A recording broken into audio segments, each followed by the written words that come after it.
Hi and good evening, everyone. Thanks for joining us. It's about 6:01 and we will get started. I wanted to just, again, welcome everyone. Thank you for spending your evening with us.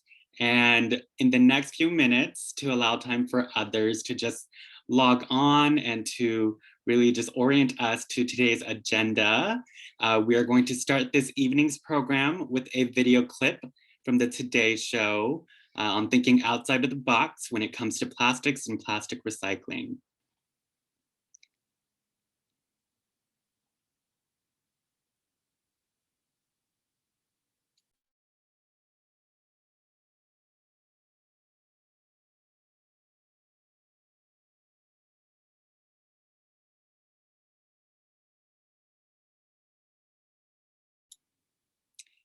And Danae, I think you might have to restart that with your audio on.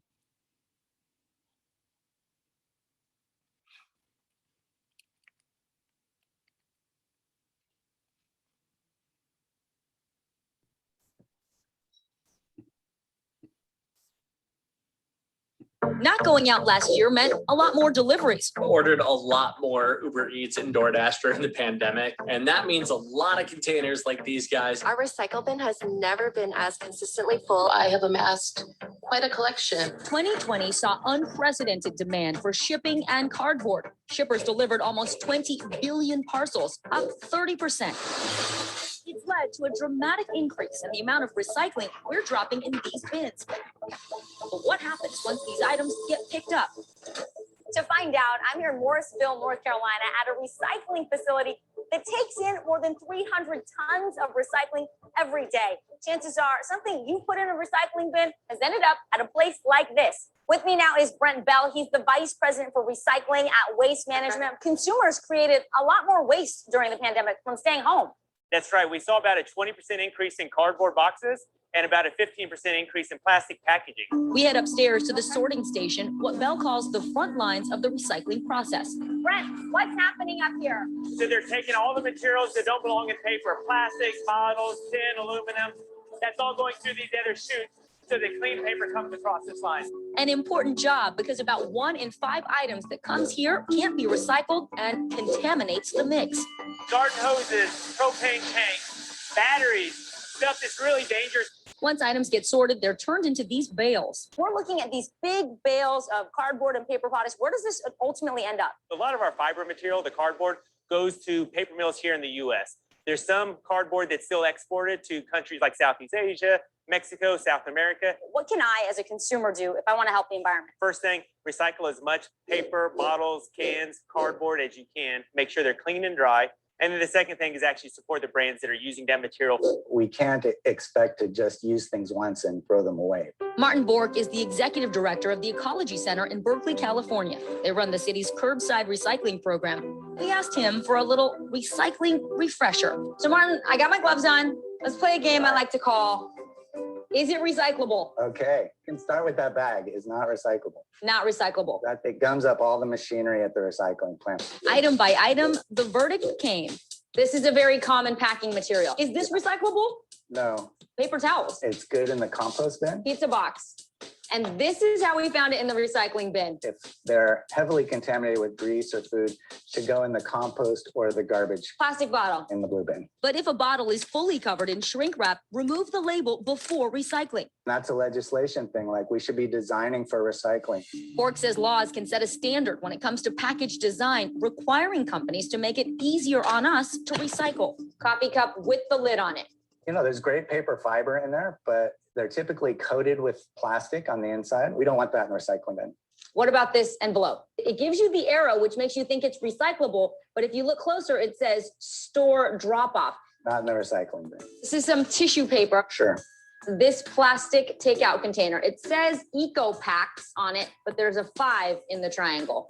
Yeah, so that is not recyclable in most programs. All these things we found in the recycling bin, almost none of them are recyclable. And they're all things that you would think would be because they have the chasing arrow on them or they have a little label that says how to recycle. And then there was this. Looks like a Brita water filter.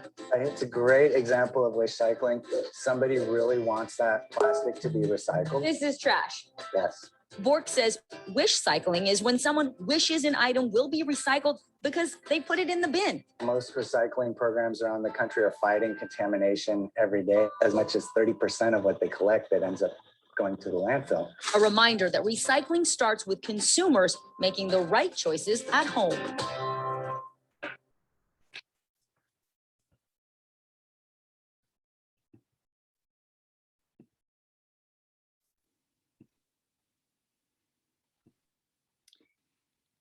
Bienvenidos, and welcome again, everyone, for I think the other 40 of you who joined while the video was playing. So good evening and happy plastic-free July. Thank you so much, ESPM, with that Today Show clip.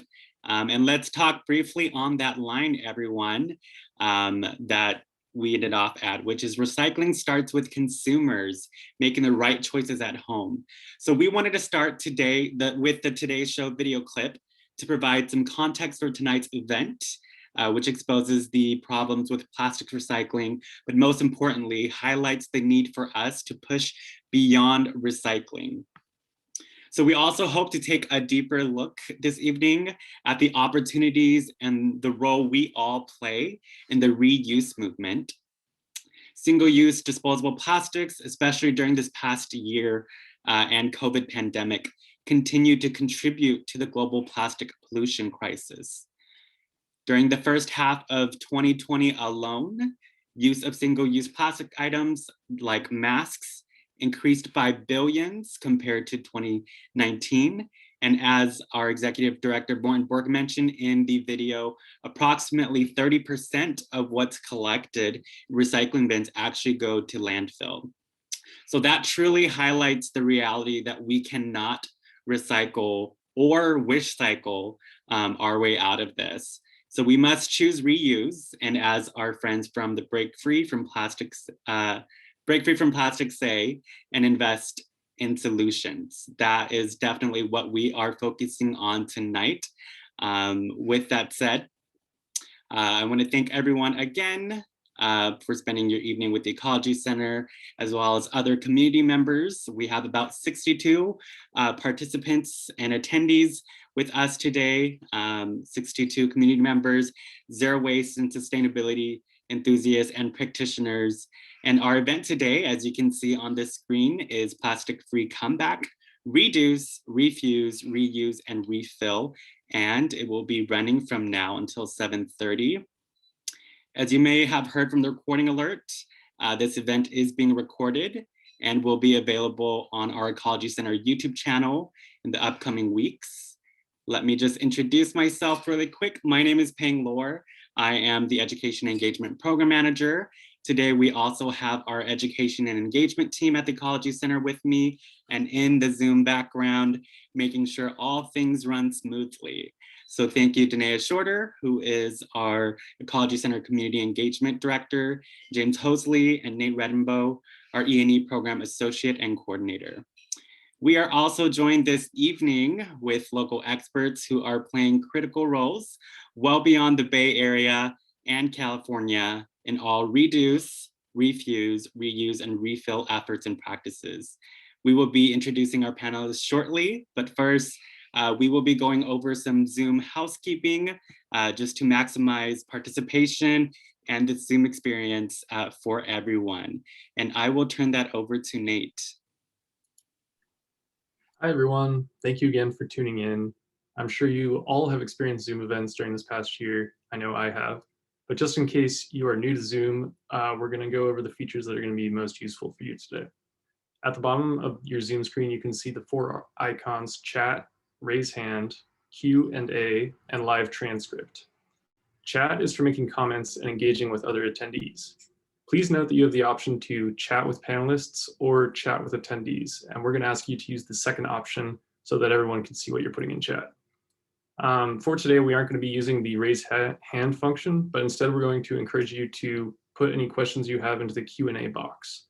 If you have any questions for our speakers, please put it into the Q&A box, and we'll be monitoring that and asking our speakers about those at the end of their presentations. And the live transcript button will let you disable or enable the live transcript on your screen. Thank you.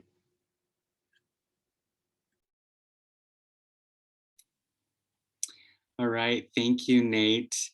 And joining us today are our panelists who have invested time, research, and energy to combat the plastic waste and pollution crisis. And no doubt, they are all leaders in the zero waste and plastic-free movement. And from research and compliance, really, to local and regional refill and reuse services, they are super eager to share with you their lifelong work. And I will turn it over to my colleague, Danae, who will kick us off with our first panelist.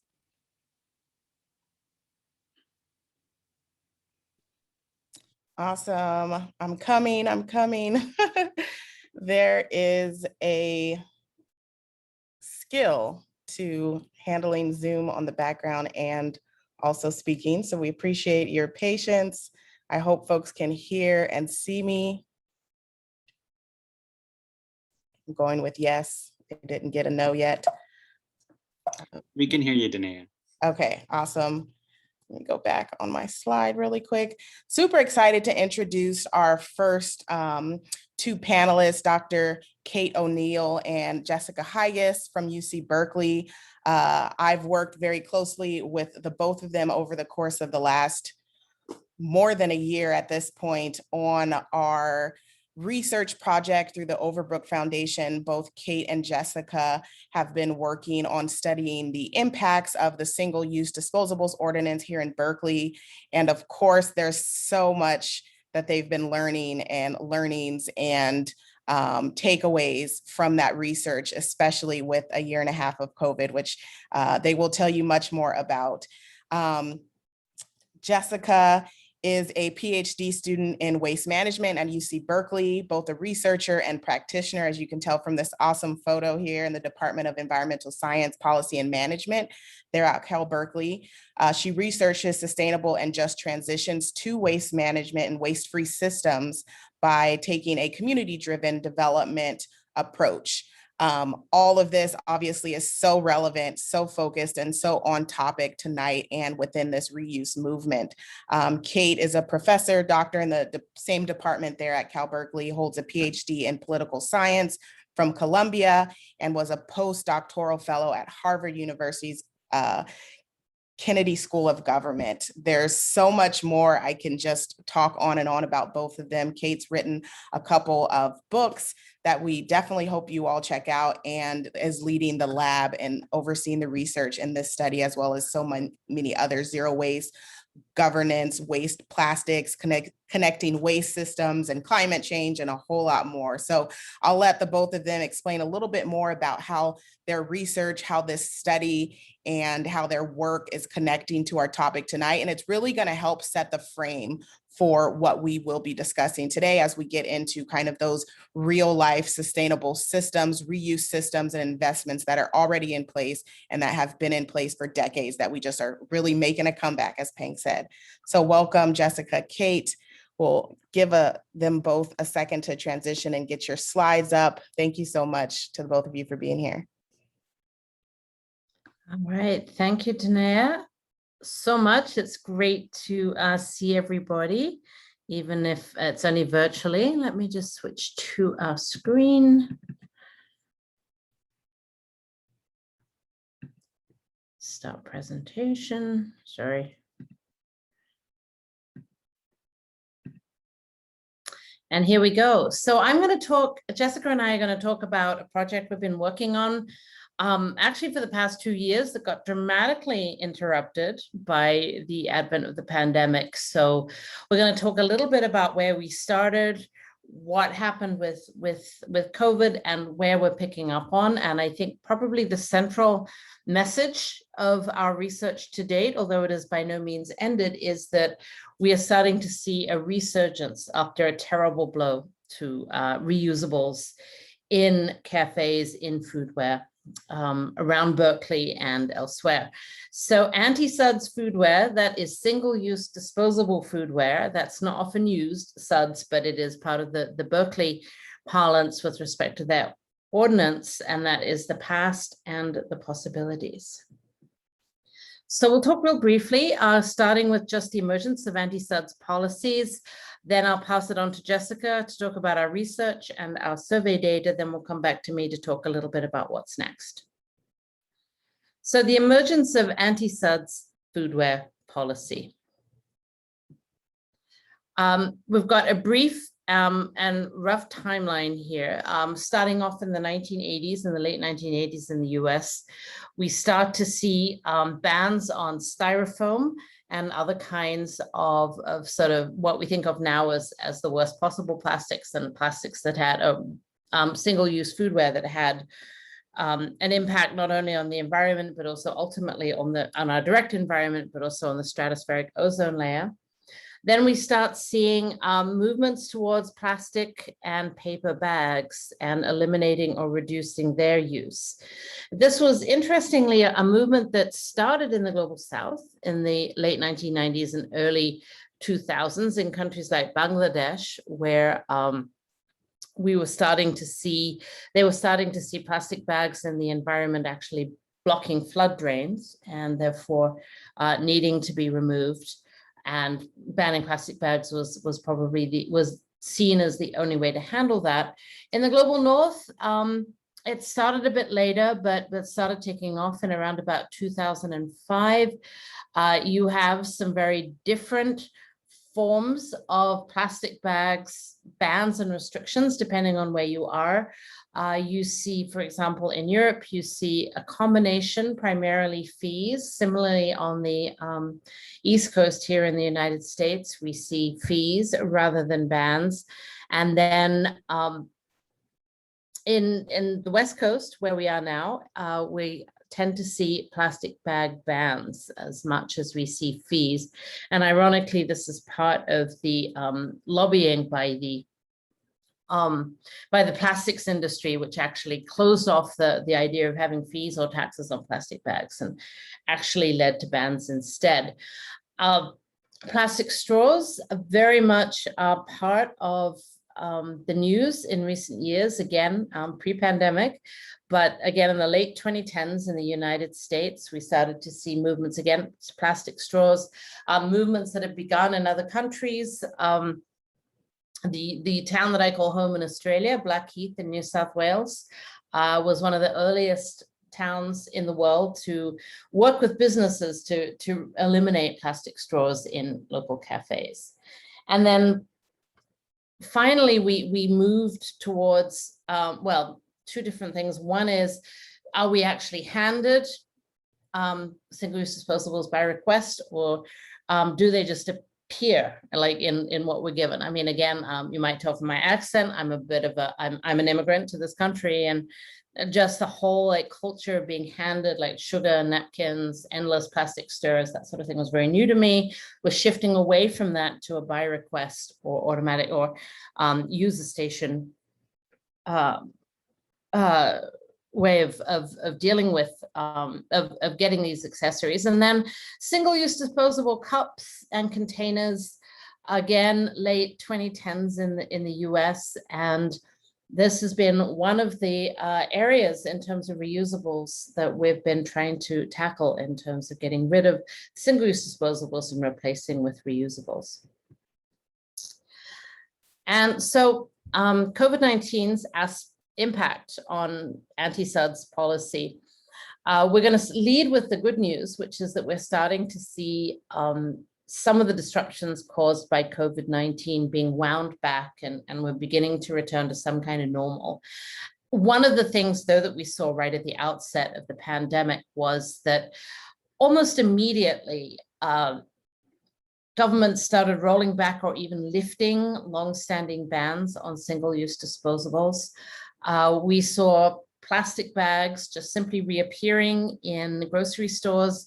We saw major coffee chains and small local cafes refusing to take reusable mugs. It was not so around foodware, it was just as significant as we saw around masks and other kind of disposables and packaging around the pandemic. And this was something that was very counterintuitive, because even early on in the pandemic, studies were showing that the virus was not transmitted through surfaces, through the mugs, through any kind of reusable tote bags that we were using. Plastics was by no means more hygienic than other forms of like plastics of reusable. So plastics was not more hygienic than reusables. And so, but it still took a while. And I think it's only now recently that we're starting to see some kind of return to what we think of as where we used to be, the return of being able to use reusable cups in, I believe Starbucks is one place, local cafe chains. We're starting to see in supermarkets, we again can bring our own bags and pack them in the store rather than schlepping all of our stuff out to the parking lot and packing them there. So we're beginning to see this shift, but part of our research, and Jessica will explain more, is, well, how are we going to cope with this new normal, given the strengths of the zero waste movement before COVID? Are we returning both in terms of activism, but also in terms of governance and regulation to where we were? So Jessica, I'll hand it over to you. Great, thank you. So I'm going to talk a bit more, as Kate said, about the ordinance, about our specific research and some of our preliminary findings. And so to start things off, what we keep calling the ordinance, that's Berkeley's single-use foodware and litter reduction ordinance. It went into effect in a phased program. So there are 3 phases to it, and the date in which it went into effect was then enforced starting a year later. However, all of the enforcement was put on pause because of COVID. As you'll see, just quickly, the 3 phases. The first one pertains to accessories. So those are things like lids and sleeves, stirrers. Those are now required to be by request only versus automatic. So as Kate was saying earlier, the whole by request versus automatic wave. Also at that time, food vendors, food businesses that have self-busing must have the 3 bins, so compost, recycling, and landfill bins available to all customers. The second phase, that pertains to the BPI certified compostable requirement on all foodware items, as well as a 25-cent charge on disposable cups. And then finally, phase 3 pertains to all on-site dining needs to be in reusable foodware. So to go a bit more into our research, that's perfect, yeah. Next slide then, Kate.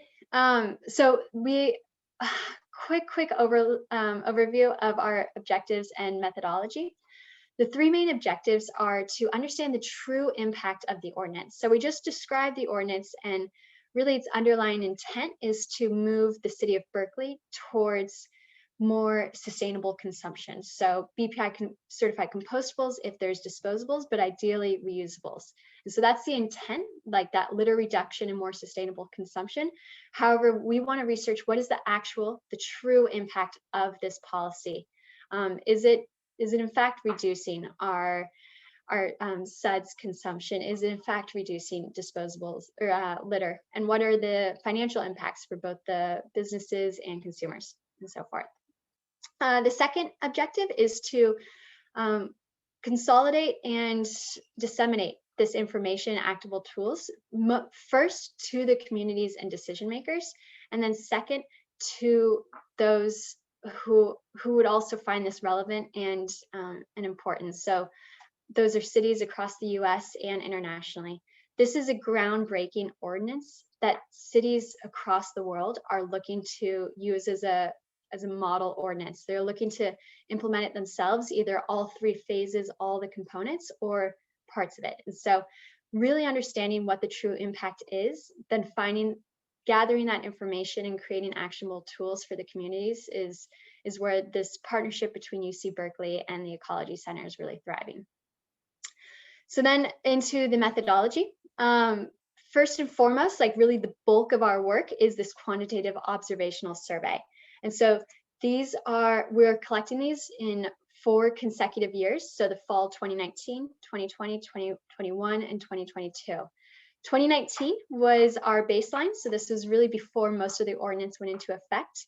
However, because of COVID, 2020 has more or less become a new baseline of sorts, or really given us a new perspective of consumption in the time of a pandemic. And so then we'll have the collections in 2021 and 2022 as sort of that longitudinal follow-up data, so we can do some of that pre and post analyses. We also are doing qualitative interviews of key actors, so really getting into those stories and those lived experiences of what this impact of the ordinance is having on those respective stakeholders. We're doing consumer surveys, and then finally we're doing financial analyses. Next slide, Kate. All right, so we're going to go into the 2019 data. We unfortunately cannot share the 2020 at this point, but the 2019 is still very insightful into what suds consumption was like pre-ordinance as well as pre-pandemic. So first and foremost, we wanted to give this overview, a material overview, and specifically on cups. And as you'll see, we are comparing Berkeley to the US national average. So Berkeley is the one on the bottom. And the dark blue and the light blue encompass all plastic materials. So the dark blue is PET, PP and PS, while the light blue is styrofoam. And styrofoam is a material that Berkeley banned starting in 1990. So that's why there's none showing up in Berkeley, and it's showing that bans can be effective to reduce consumption. But then you'll also notice that for Berkeley, the yellow, they're like the lime green, the yellowish, that's the compostable plastic, and that far outpaces the national average. And though the non-compostable, and then the non-compostable fiber, so one of the, like that cup we saw in the video in the very beginning that Martin was saying, like there's some good material in it, but it's usually coated with plastic.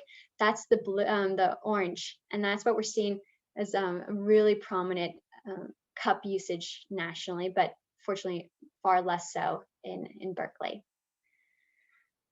I want to go to the next. So we wanted to quickly touch upon one of the key components of the ordinance, which is this request only, or we're also saying at self-serve stations. So either you have to actively ask for a fork, actively ask for a straw, or you have to actively seek it out at these self-serve stations. And 75% in 2019, 75% of food businesses had a self-serve station. So 75% of the food businesses were complying to that component of the ordinance. You'll see in the chart a breakdown of what items were either by request only or self-serve, with bags being the highest, then napkins and straws being close seconds and thirds. And so what will be interesting is seeing how this shift, or how this sort of plays out with COVID as well as beyond, of will this request only and self-serve ride through, what and sort of what the material and foodware types sort of pan out for those different amounts over the years. So those were some of the strengths and some of the highlights of our research thus far. We also wanted to touch upon some of the new and ongoing challenges within this policy space. So first and foremost, a lot of businesses, I mean, in the city of Berkeley, all businesses were forced to use suds foodware, and this was because of the pandemic. Additionally, because of COVID, the ordinance was paused, so enforcement was no longer taken up. Also, there was no clear or strong statements from the CDC or from the city's public health officials on the safety of reusable foodware. And that inconsistency and that lack of clarity is has kind of created false starts or a lot of confusion around what is and is not safe for restaurants and cafes and other food businesses to provide, as well as what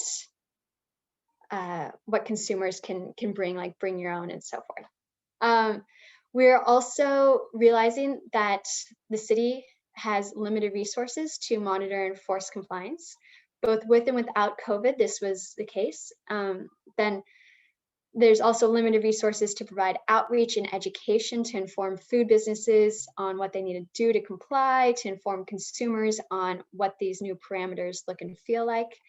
They do have an earmark for a technical assistant program. I believe it's through Stop Waste, or maybe it's through Clean Water Action. Sorry, I don't know that for sure. And where businesses can access funds to make the shift to reusables. And so they need a better, or one of the things we're advocating for is better promotion of that program, as well as just more grant and other funding opportunities to make that shift, because the upfront cost to shifting to reusables can be relatively large for these businesses. However, the long-term payout is economically worthwhile. Then also written into the ordinance is a reusable foodware pilot, and this is predominantly for cups and later containers. There was a pilot in place for cups that was with Vessel, which has since been paused. And so another advocacy is resuming a cup pilot and initiating the food container pilot.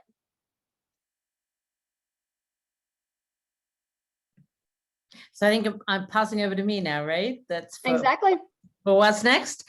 I'll be very quick with this as we are running out of time, but we're needing to figure out what we do over the next couple of years with this amazing ordinance that the city of Berkeley has put forward to think about how we take COVID-19, we were just presenting our 2019 data, but as the new baseline for understanding how single-use foodware, single-use cups and so on are being dealt with here in Berkeley, and how and to what extent is the ordinance restarting. There's certainly significant support, but again, the landscape looks very different. I think one of the things that is most poignant from Jessica's research is going around to the various businesses that we surveyed the year before the pandemic and trying to figure out who's open, who's closed, and who may or may not open in the future. So it's been quite a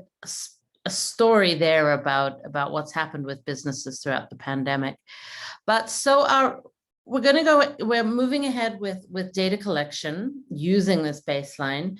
We're developing a project toolkit. This is in partnership with the Ecology Center to share the key learnings, tools, and strategies from the development and passage of this ordinance, and then also to look at resources for the reuse and recovery as we move out, looking at how individuals and cities can act to rebuild the momentum that we had prior to the pandemic towards anti-suds measures, anti-plastics measures. What's next globally is a very big question. We can maybe spend time with that in Q&A, but we're seeing similar measures appearing elsewhere. I'm just back from Australia. That's another long story, but noting there that where I was in New South Wales was banning single-use plastics, and also Australia announced a ban on exporting any plastics overseas, and a prompt notification from everybody else that there are still no recycling facilities there. So that's still a problem, but we are seeing that sort of global momentum, and that's another area in which Jessica and I are studying as we move forward. So I will stop there. Thank you, everybody, and I look forward to the next presentations.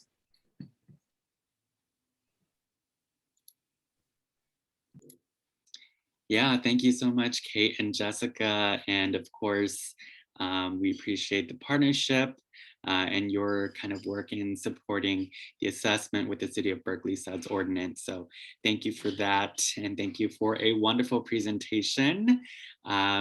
Considering time, we will be moving on to our next panelist. And for that, I will turn it over again to my colleague, Nate.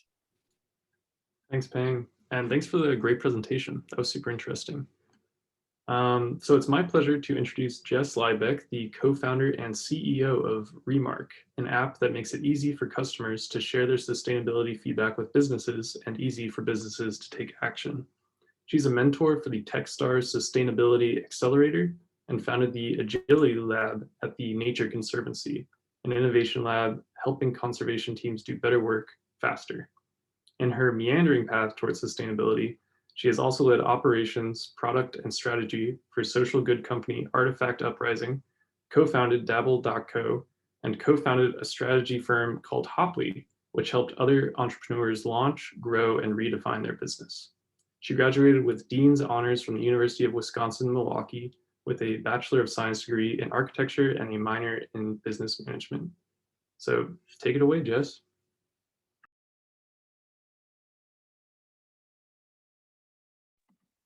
Awesome. Let me work to share my screen here. Thanks for the great introduction. All right. So thanks again. My name is Jess, and I'm the CEO of Remark. And we just heard from the Today Show a video clip about how important consumer action is, and also just heard from the previous panelists about trying to gain momentum and how individuals can play a part. And so along those same lines, I wanted to start by sharing one of my favorite quotes, because I think it really illustrates how important consumers are when it comes to motivating the transition from disposables to reusables, and really to business and systemic change as a whole. So thanks to capitalism, our actions as consumers, our voice as consumers, and our purchases as consumers directly impact how businesses make decisions. And business and corporate interests are also the underpinning of creating political will and legislation. And so we as consumers who are concerned about the environment hold so much power to change the world for the better. And that's what I want to talk about today, the power of your voice and how we can harness that as a collective movement to help both businesses large and small make changes for the better. So I like to start with a quick story. We all know that the scale of the challenge that we face are huge. Recycling is broken, disposables and the waste crisis are out of control. And especially in the wake of the pandemic, disposables are increasingly the norm. And I think I felt pretty helpless about this state before the pandemic, and then continued to feel incredibly helpless during the pandemic. Of course, we had lots of things to worry about. But I've always been the one bringing my reusable cup to the coffee shop, only to see the trash cans outside overflowing with disposable cups. And with the pandemic, sometimes it's hard to be able to bring your cup at all. And so a few years ago, I started looking for an answer to the question, what can I really do? So as an individual, as a person who cares, as someone who has a life to live and a million competing things to focus on, what can I really do as an individual to make a dent on these massive systemic issues? And when I was searching for an answer to this question 3 years ago, I read a book by Bea Johnson called The Zero Waste Home. And if you haven't read that, I highly recommend it. But in that book, she said that one of the most powerful things that you can do as a consumer is actually to reach out to businesses with your sustainability feedback. So she gave an example of those little insurance cards that everybody has in their wallet. Well, they used to be paper, and now they're mostly plastic, so they're not recyclable, can't compost them, anything like that. Well, the author reached out to her insurance company, and after one little email from a customer, they actually decided to switch back to paper. And seeing this story was super exciting to me, and I knew that sending an email was something that was completely doable for me, even with my busy schedule. And so I started reaching out to businesses with my sustainability feedback. So every time I got a styrofoam takeout container or excessive packaging in an online order, or the automatically included cutlery when I said, please don't include it. And I was really surprised and delighted by the responses I received. So, managers promising to switch to more sustainable solutions, CEOs of major corporations promising to pass my feedback on to their product teams. And this really got my entrepreneurial gears churning. This direct feedback thing really works. And I started thinking about, what if it's not just a few emails? What if we could send thousands or millions of emails to businesses around the world? What sort of change could we see? And so that's why my co-founders and I built Remark. Again, it's an app that takes the manual process that I was doing to reach out to businesses and makes it into something that anyone can do in under a minute. And so the app is pretty simple. You just download the app and you can search for a business. Any business that shows up on Google will auto-populate, but you can also search for an online brand or add your own business as well. Then based on the category of feedback, then you can choose different areas of sustainability that you want to send feedback on. So for a restaurant, you can see here, you can send feedback that you really like that they have vegetarian options, but you did not like that they have plastic straws and styrofoam takeout containers. And then from these inputs, we automatically generate a unique, thoughtful email that really explains what you like, what you don't like, and how important those issues are to you. So for example, you could tell a restaurant that you actually won't be back until they get more sustainable takeout options. And you have the option to customize the email if you want to, or just send it as is. And then we deliver this email directly to the CEO or business owner after you hit send. And then the app notifies you when the business owner reads, responds, or makes a change based on your feedback. So one of the questions I get frequently is, what happens after I send an email? Well, first, the business owner or CEO reads or responds, just like they would any other customer inquiry, but we do send it straight to the top. And we found that, the CEO or the business owner is the one that's really making the decisions on behalf of the larger company. And we want them to have sustainability at the top of their list, or at least creeping up to the top of their list. And we've actually seen a 25% response rate for the emails that we've sent thus far. But even those businesses that haven't responded have made changes and considered that feedback that was sent by their customers. And I'll show you a couple examples of that in a minute. And then Remark actually follows up with a business a few days later to provide resources to help the business make a sustainable switch, including sharing the benefits of reuse over disposables, as well as connecting a restaurant to providers like Dispatch Goods that can actually help them make the switch, create less waste, and save money. So this is an example of a resource page for restaurants where we direct them after you send feedback using the app, and we help them find eco-friendly suppliers and even take a pledge to make a change. And we actually partner with an organization called Plastic Free Restaurants, which is also working with Rethink Disposable, that helps subsidize the cost difference of moving to reusables. So it makes it super affordable and super low risk for the restaurant to do the right thing. So Remark users have sent or have received personalized, non-canned responses from the executives of dozens of corporations, including Starbucks, Chipotle, Walmart, Costco, to name a few, as well as countless small business owners, medium-sized business owners as well. And what we get really excited about is the impact. Like, that's where the rubber hits the road. And so far, we launched in January. We've sent around 2,300 emails so far. And we've already seen some tangible stories of impact. So on the left, a user in Minneapolis used Remark to send feedback to a grocery store chain about their practice of wrapping coconuts in plastic, which is fairly ridiculous. And she heard back from the store manager, and a month later found out that they had changed their practices, not just at that location, but actually across all the chains as a direct result of her feedback. And then on the right, Heather, a Remark user, reached out to Vineet, the CEO of Native Deodorants, to let him know that she was disappointed in their plastic packaging. And less than a year later, Native announced that they're going plastic free by 2023 across all of their product lines due to an explosion of feedback from customers. We've also seen restaurant chains switch from plastic containers to compostable containers after receiving a remark. We've seen a few online retailers move away from plastic or styrofoam fill. And we've even seen a $100 million CPG company commit to removing an element of their single-use packaging as a result of one email from a customer. And so we get really excited about case studies like this, and we know that they're only the beginning.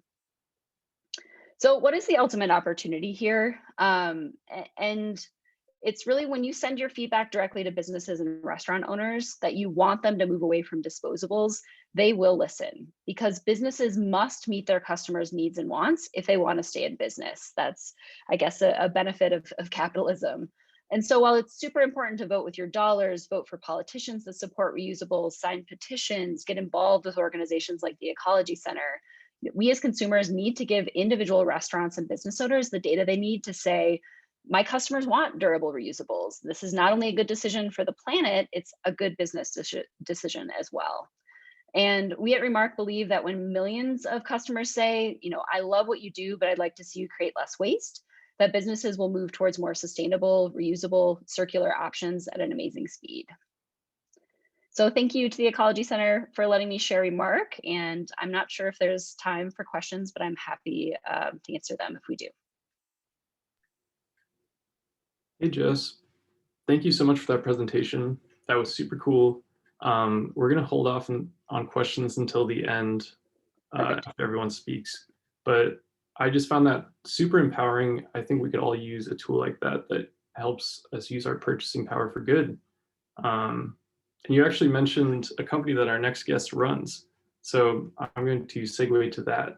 Our next speaker, Lindsey, is the CEO of Dispatch Goods and a UC Berkeley MBA candidate. While previously running Surfrider Hawaii's ocean-friendly restaurants program, she saw the opportunity for a reuse infrastructure to support circular solutions. She then returned to school to start Dispatch Goods, a reverse logistics company accelerating reusable solutions. So Lindsey, I will turn it over to you.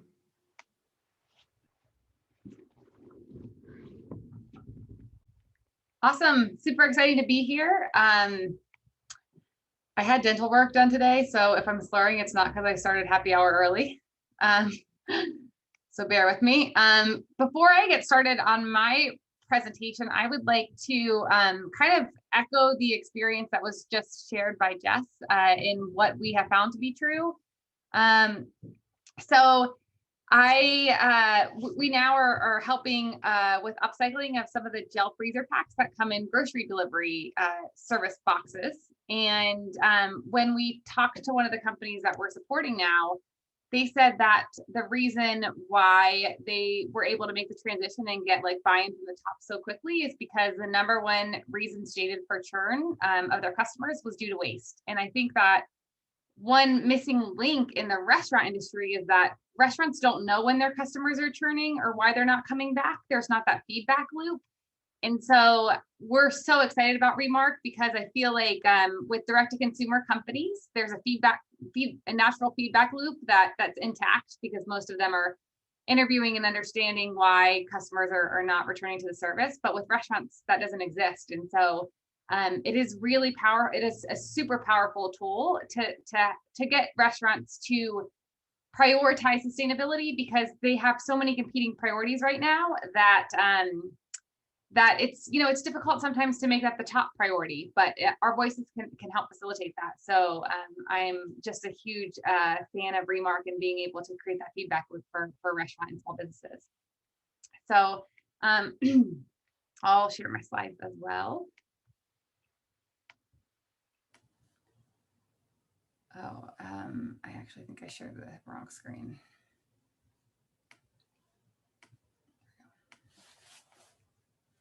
Can you see my slides? Yes, we can. Cool. So I'm the CEO and founder of Dispatch Goods, and I'm an MBA candidate. I've actually been one for quite some time now, so hopefully I'll graduate one day, but Dispatch has definitely taken a lot of my time over the last couple of years. And so we are here, and our goal is to make reusability easy and delightful.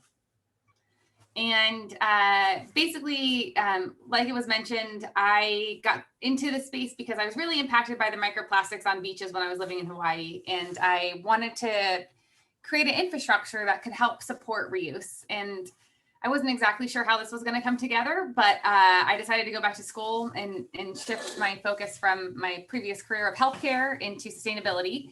And 6 months into working on my MBA, I started to put the groundwork together for Dispatch Goods. And along the way, I met Maya, who was the West Coast Partnerships lead at Caviar and then DoorDash after the acquisition. And she first was an advisor in helping me figure out how to navigate the food delivery space. But she had the vantage point of how much waste one business can contribute to the world. And so shortly after that, she joined full time, and we put together, I think, a really great team to take this problem on.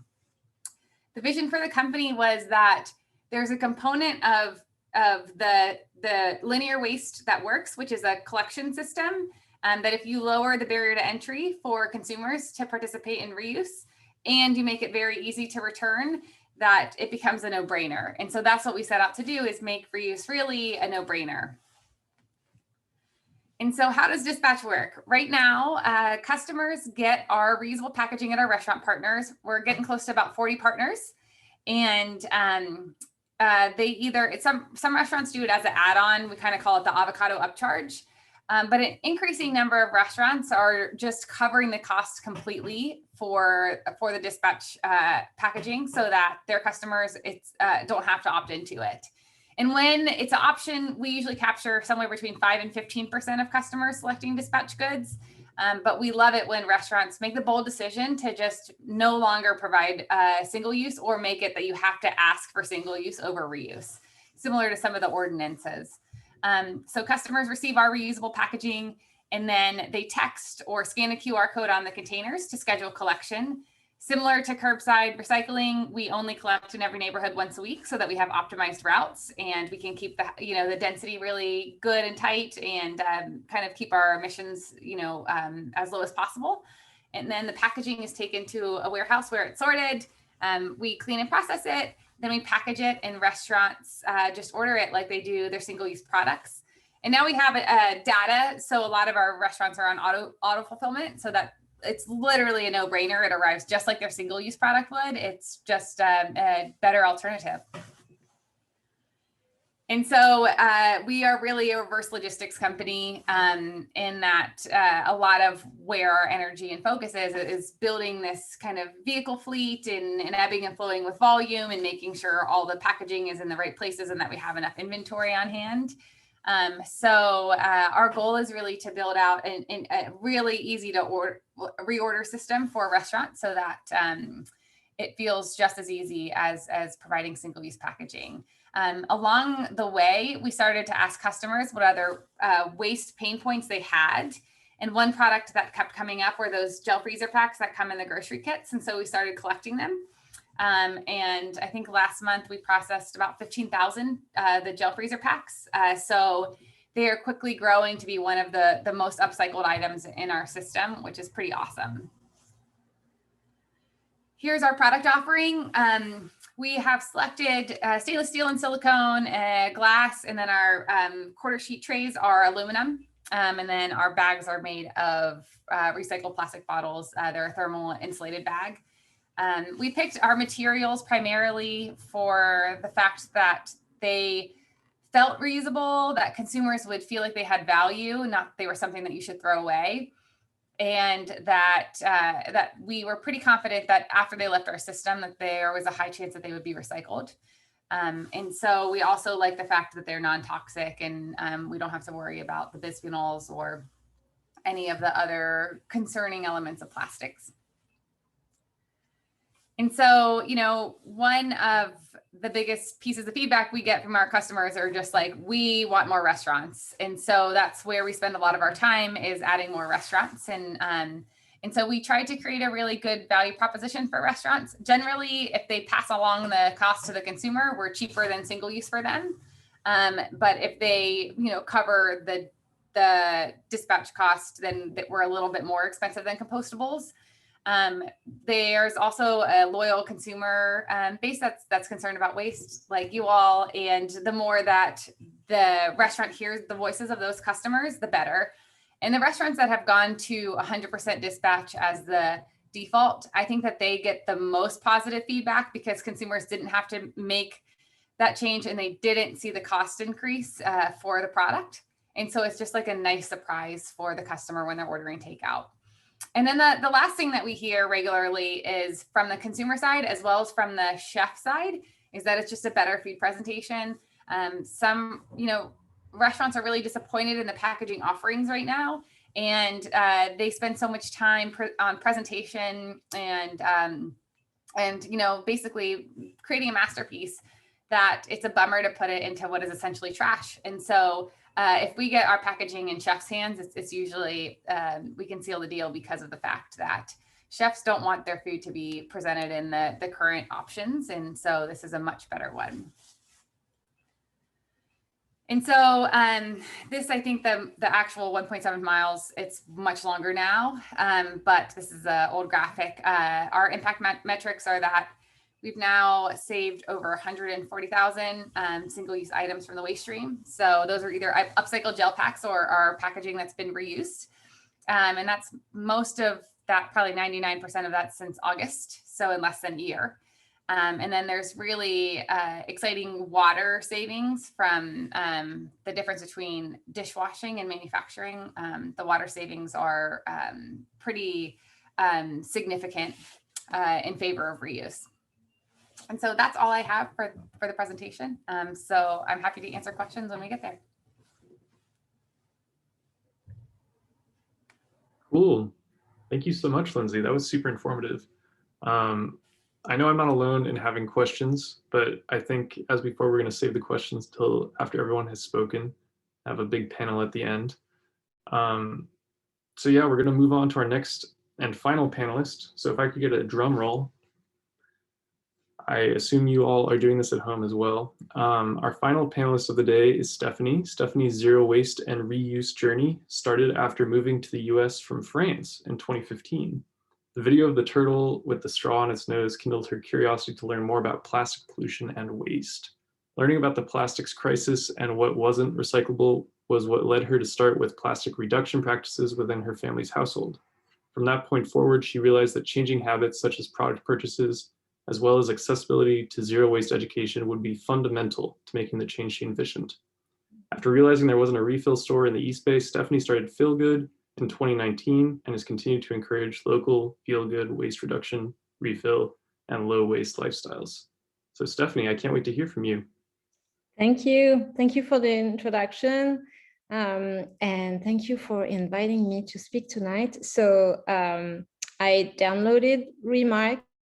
Tonight I'm going to send messages to restaurants to ask them to use Dispatch. So that's my takeaway for tonight. I'm going to share my screen. Oops. Let's see it. Okay, here we go. It's right here. All right. Can you see it? Yes, we're able to see it, Stéphanie. All right, here we go. I don't know this. All right. So yes, again, thank you for having me tonight. So this is a picture of our refill store that opened last year. So we moved to Solano Avenue in Berkeley last August. And Fillgood actually started in 2017 and it was all online. And then in 2019, I opened the first refill store, first location in Albany. And so, yeah, we are, so our mission is really to, it's basically what I was missing when I was looking for solutions. So it's really to provide every day to the plastic crisis, things that, you know, people can do really every day. And we're really here to help people transition to low waste habits with a strong focus on products that are reusable, refillable, compostable. We're trying to minimize recycling and really want to focus on the other solutions. And another goal is, because I just don't want to sell stuff to people, I also really want to support and share more collective actions and share about new legislations. And, you know, when there are protests like nonprofits that are working against new plastic facilities and things like that, and also share about other local plastic-free alternatives like Dispatch, for example. So we're really like up against all these products that are on that slide that all rely fully on plastic, that are mass produced with ingredients that are not always really good for us. And so one by one, we offer solutions to these. So how does it work? There are two ways if you want to reduce plastic in at home, in your kitchen, in your bathroom. So first you can come to the store in Berkeley. And so as you can see, we have that bulk corner on the left. And then we have on the right, other products that are pre-packaged or don't have any packaging at all. And that are, as I was saying, reusable or compostable. We have about 80 products in bulk. and in total about 450. We also want to make sure that these products contain safe, non-toxic, and sustainable ingredients. And so how does it work? You can come to the store, bring your containers, whether it's glass, aluminum, stainless steel, even plastic. You can like reuse your old plastic laundry jug. What we're gonna do, we're gonna tear them. So we're gonna weigh them when they're empty. We're gonna refill them with whatever you wanna get. And then we're gonna weigh them again. You'll only pay for the products, not for the packaging. And that's it. So as you can see on that picture, our customer just reused apple juice bottle. She reused her tomato sauce jar. You know, any container works. And then we have another option, which is actually how Fillgood started, because I wanted to make it super easy, super convenient for people to avoid all the plastic packaging. So it started with home deliveries. And so people order online, and then we take care of packaging the products. Like here on this picture, you have a dish soap, laundry detergent, dishwasher powder.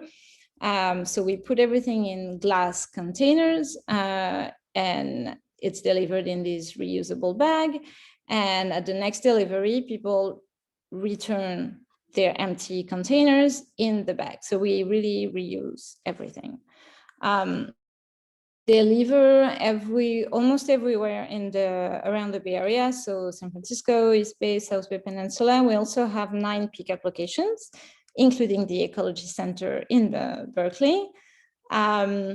And in order to be as sustainable as possible, we also want to work on to have a minimal carbon footprint for deliveries. So we only have like 1 fixed delivery day for each area.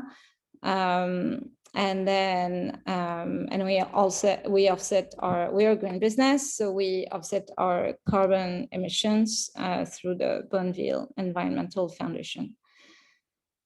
That's a picture of the milkman, because that was really the vision at the beginning, to be just like the old milkman. And so this is really the idea is really to close the loop and, you know, to fit in that circular economy. And the vision for Fillgood from the beginning was like there were 2 loops. So one was between individuals and Fillgood. So you refill your containers, or you return, but containers are reused. And then the second loop is our loop with our suppliers. So we work with them to get our products in refillable containers as well. So for example, on the pictures, you'll see at the top, it's our 5-gallon containers that we get from Pure Detergent. It's a local company. They're based in Oakland. We get dish soap, laundry, detergent from them. And when these are empty, as you can see, they are picked up. They go back to Oakland, they're cleaned and they're refilled, and they come back to us. Another company we work with, we really love their business model. It's called Plain Products. So they sell their products in these metal bottles. We get them in cardboard boxes, and we ask customers to return the empty bottles. We ship them back in the same cardboard box. And they're going to be cleaned and refilled by Plain Products. So like, as a result of all that, we really are like, we're able to achieve very low waste, even very low recycling. I think what we have in our recycling bins is mostly cardboard boxes that when we get our products. And we really want to focus on reuse. So since 2017, we have avoided more than 15,000 pounds of single-use plastic. So super excited and proud of this result. And when I say we, it's really like the efforts, combined efforts of all our customers, everyone who support that mission and really wants to cut down on plastic waste. Next step, so like we're hiring. If someone is interested in working in a refill store, you can contact me. There's my email address over here.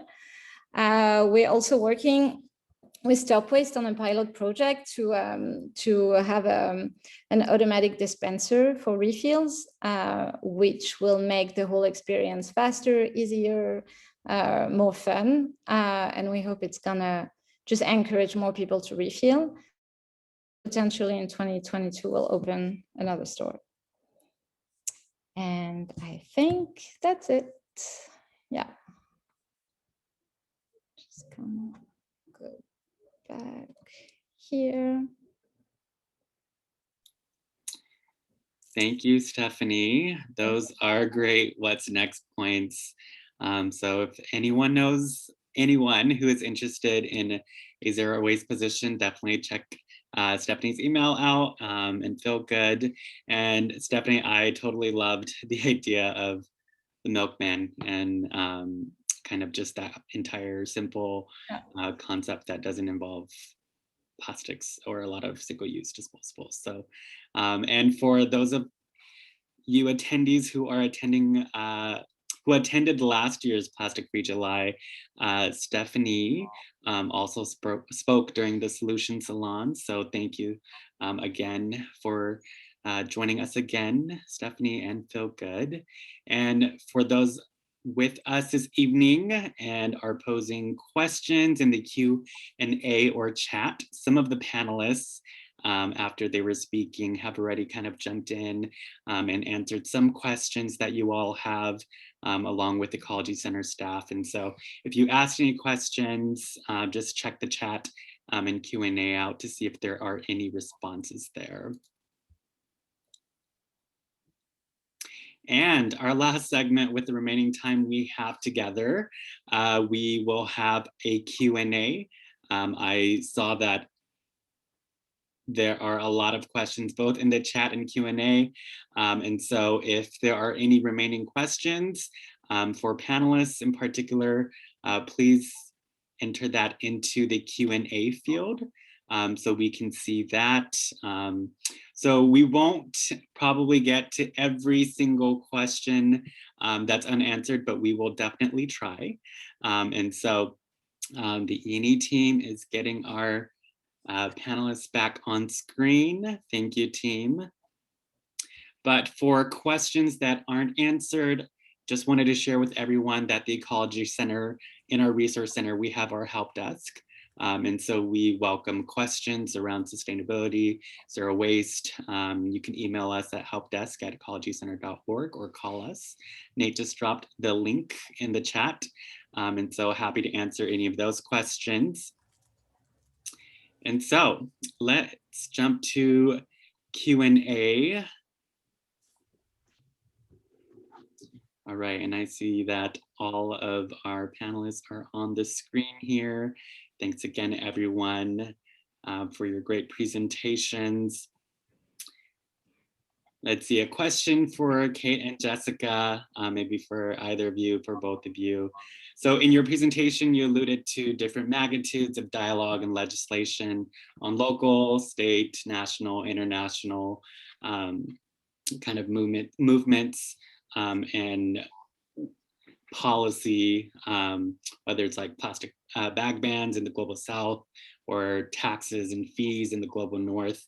And I know as both of you are educators, researchers, and working with kind of bright young minds too, what is your experience or experiences with maybe misconceptions that people have about the plastics reduction movement on a larger scale and its progress? And how do you think we can combat misconceptions and communicate more effectively to a global audience about this, this movement and this work? Jessica, go for it. Wow, that's an excellent question. So I would say one of the largest misconceptions is that one policy will fix everything, and that one policy can be implemented in every single context, and that if we implement a policy, no other actions need to be taken. So to kind of expand on that, sometimes bans are effective in one location. Sometimes taxes and fees are more effective in other locations. Sometimes these need to be done locally because there's just more confidence and connection with the local government. Sometimes they need to be more upstream and happen on a state or federal level. With all legislation, be it anti-suds or otherwise, legislation is just one mechanism, one lever that needs to be put in place for behavioral change to occur. There also needs to be education and awareness. There also needs to be infrastructural change. There also needs to be, as I said earlier, like that upstream, that more pressure on producers. There also needs to be alternatives. So everything that Jess, Lindsey, and Stephanie talked about, like we need to have these alternatives in place to make any sort of policy actually effective.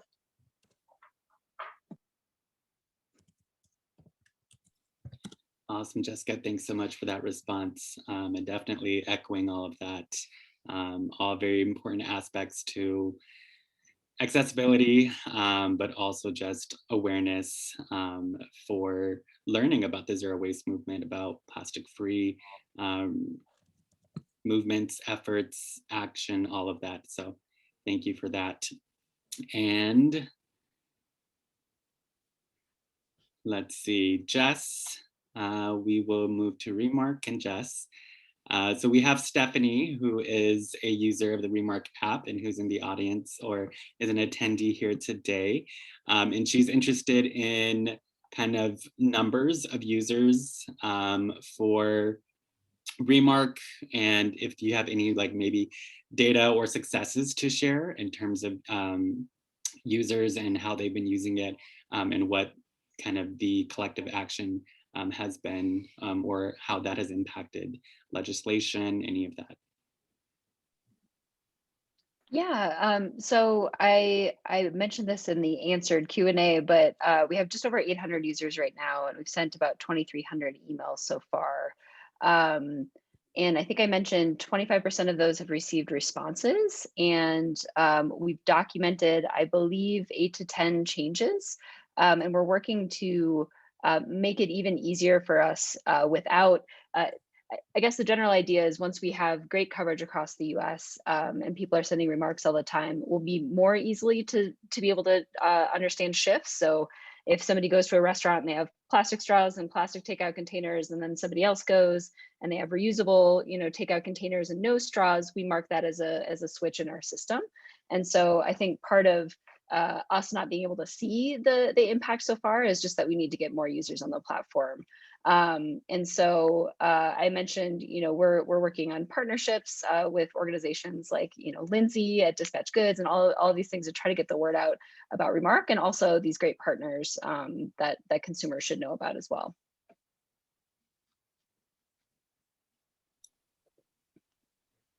Awesome, thanks for that response. And just one follow-up on that too. So what would you say your experience or just overview with a kind of Remark, what would you say is something that's key to shifting a business's sustainability practice and efforts? Well, I think I'll toot my own horn here with Remark, but I think the thing that's most key is finding the motivation. So there's the motivation, and then providing the resources that actually make it easy for the restaurant to make a switch. And motivation can come through the form of policy or some of the ordinances and things like that are going on.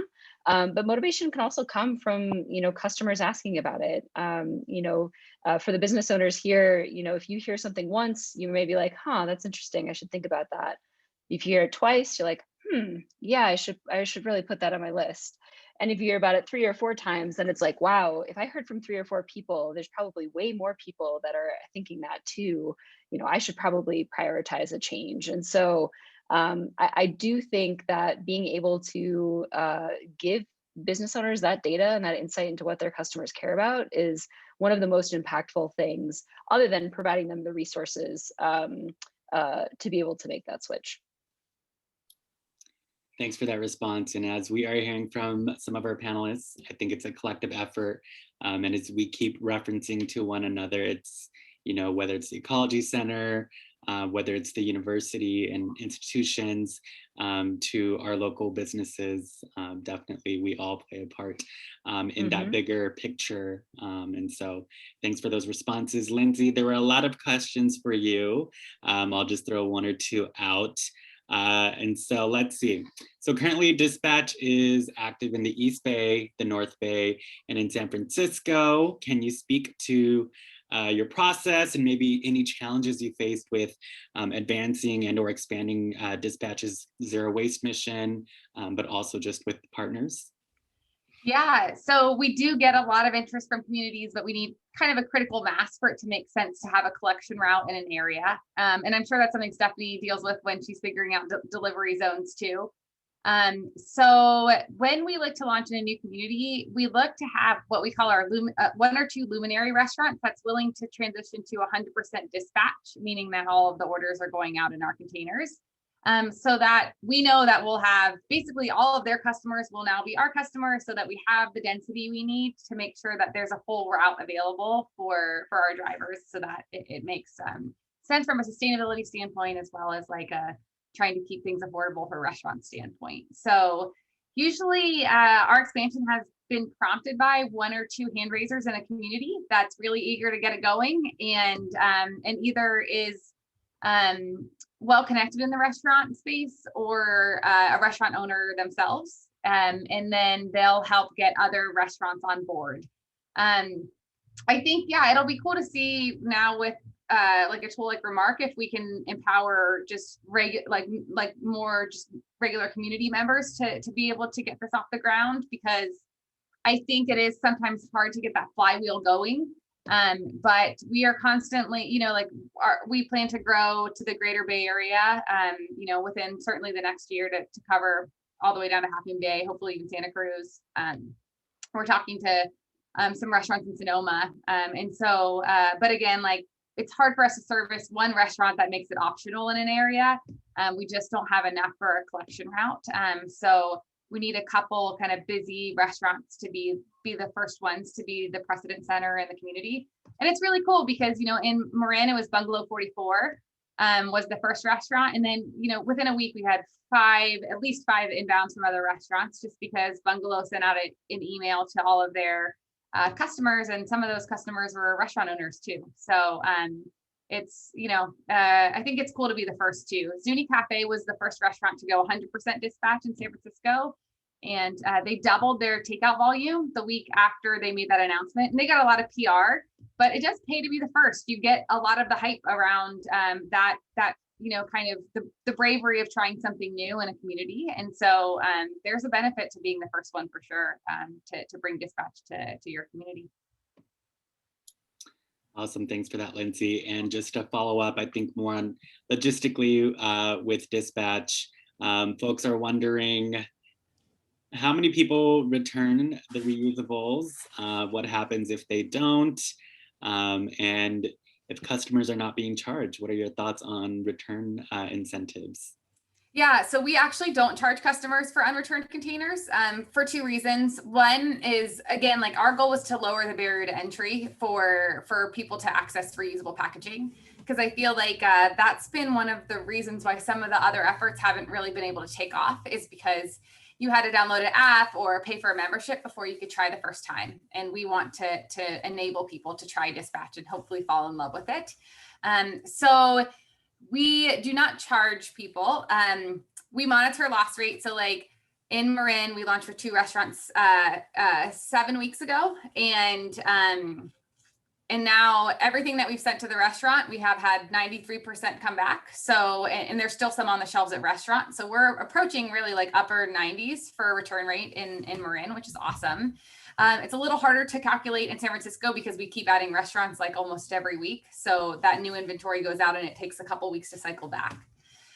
We're integrated in a lot of the checkout platforms so that we know when someone places a dispatch order, and if they don't schedule a return or return to a bin within 4 days, they get a text reminder until they respond and return. So we, do rely on the honor system, but it's worked much better than I think anyone would have thought. And I think in part because people don't really want to hoard more stuff in their houses. People are like already feeling guilty about the amount of things that they've accumulated. So as long as we make it easy enough for them to participate in the take back process, they are. So. Awesome. Thanks for that response, Lindsey. And let's see, we'll move on to questions for Stéphanie and for Fillgood. Stéphanie, can you share if there are or were any impacts with the COVID pandemic and refill services? Well, we had to stop for a month. So we closed the store for like a month and a half just to, reorganize the way we were doing things and adapt to COVID. But we didn't stop the deliveries because we just washed more everything and sanitized more. So, for example, in the store, we accepted people's container during the whole pandemic. We would just wash everything with hydrogen peroxide, which is a strong disinfectant, and just refill them. And like now we know that that's not how the COVID spreads, by surface contact. So yeah, it was easy to adapt, but we had to follow very strict protocols. So, and people were very happy to be able to continue to bring their containers. Thanks, Stéphanie. And then one question for Stéphanie, but I think would love to open this to everyone else to chime in on. What advice do you have for people who are interested in starting to just better incorporate more sustainable practices or in reducing their waste? And I won't state the obvious, plug into all of our panelists and what they have to offer, but if there's any other pieces of like suggestions or advice, definitely want to open that up to everyone.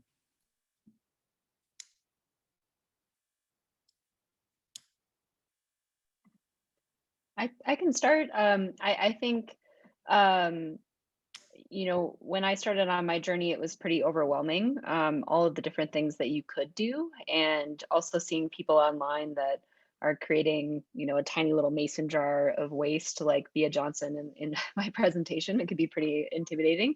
And so I would suggest starting with one easy thing and make that a habit so that you don't even think about it. And it doesn't feel like extra work because it's not really, and then move on to the next thing. So I typically, I'd say, bring your mug, reusable bags, like all of the easy things that,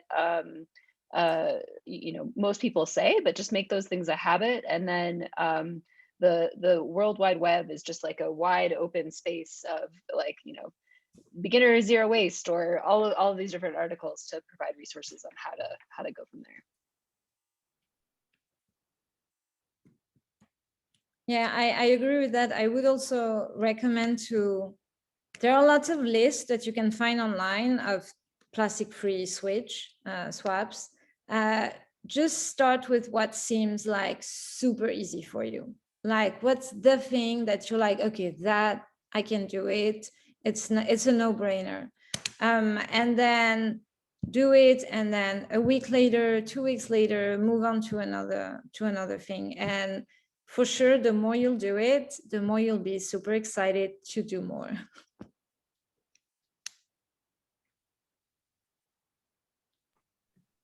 Yeah, I've just gotten so relieved at not having to fight with people in the stores about my reusable bags. And I've just kind of been on this little cloud for a while.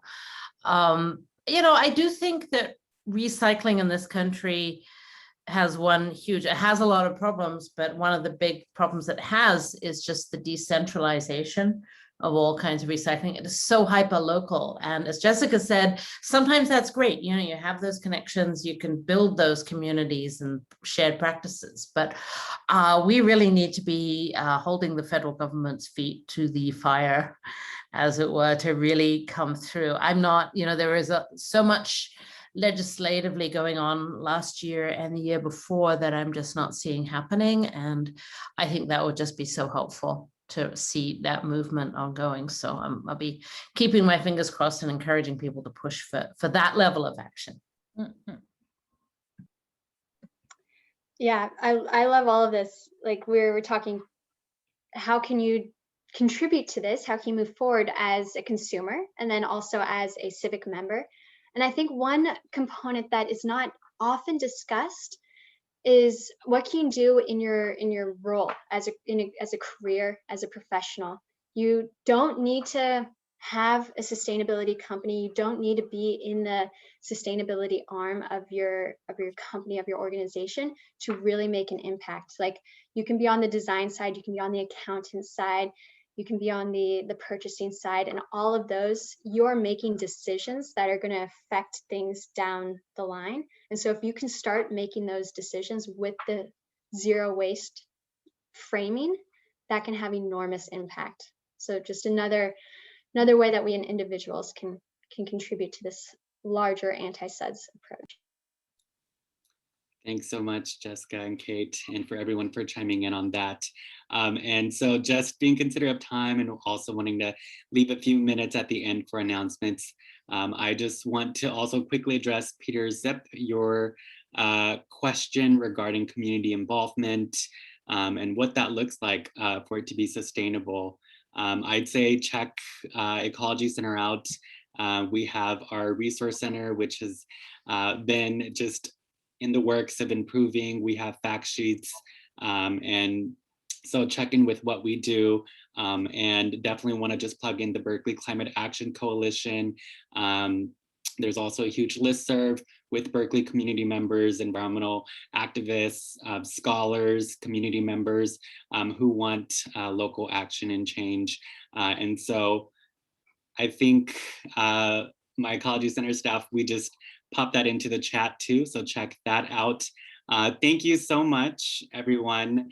Our partners, our panelists, Jess with Remark, Lindsey with Dispatch, Stephanie with Fillgood, and both Professor Kate O'Neill and Jessica.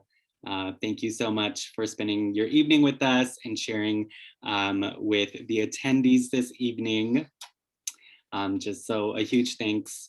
And we look forward to continued partnership with you all. Thank you. Thank you. Thanks for having us. Yeah. Thank you so much. Thank you.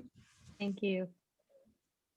And then everyone, please stick around. We're just gonna do a few last announcements that you all do not want to miss. And then Danae, if you can put up the presentation. All right, thank you everyone. And again, thanks to all of our partners and our panelists for sharing so much information and really pushing this plastics reductive, plastic-free work. So thank you, thank you, thank you.